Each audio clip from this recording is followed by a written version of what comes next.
With Doubtnut, get instant video solutions to all your maths, physics, chemistry, and biology doubts. Just click the image of the question, crop the question, and get instant video solution. Download Doubtnut app today.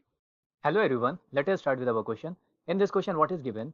That it is given that two parallel wires in the plane of the paper are at a distance x0 apart.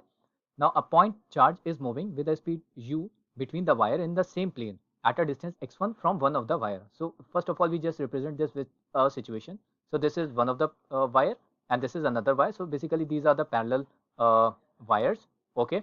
And there is a charge which is moving between these two. So let's say this is moving like this, and let's assume that this distance is, let's say this is x1 and total distance is given as to be x0. So this distance would be x0 minus x1, okay?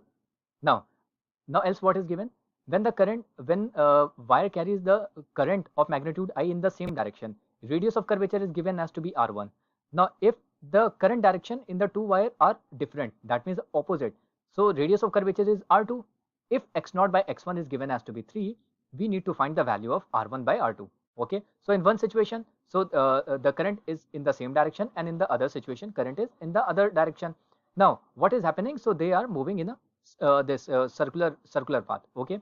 And the radius of curvature is given as to be r. So in a magnetic field, what is the radius of curvature for a charged particle? R value is equals to mv by, this value is equals to mv divided by qb. This is the value. So from here what we can see, that because the value of the magnet, this velocity would be same, m and q are already same for the charged particle, so we can say that r is inversely proportional to b, okay? Or we can say that our r2 by r1 or r1 by r2, this would be equals to what? So because this is the inverse relation, so it would be b1 by b2 by b1, okay? B2. Now in the B2, what is happening, that direction of the current is opposite, okay? Here the direction of current is like this, here the direction of current is like this. So what will happen into this situation? The magnetic field would be B2 would be equals to magnetic field due to left plus magnetic field due to right, okay? The direction of the magnetic field would be the same, okay, when the direction of the current is opposite. So for example, here it is upward, here it is downward, so magnetic field would be downward into the plane of the paper, okay? So what would be the value? So we know that value for magnetic field is given as to be, for a straight current carrying conductor, its value is given as to be mu naught divided by 2 pi, mu naught I divided by 2 pi, and the distance for left is this x1. So we write the distance as x1 plus mu naught I by 2 pi. From the right it is x0 minus x1. So this is the value of B2. Similarly, B1 value would be what? So in the B1 case, the direction of current is same, so this would be the difference. So we just take the difference because the magnetic field would be in the opposite direction.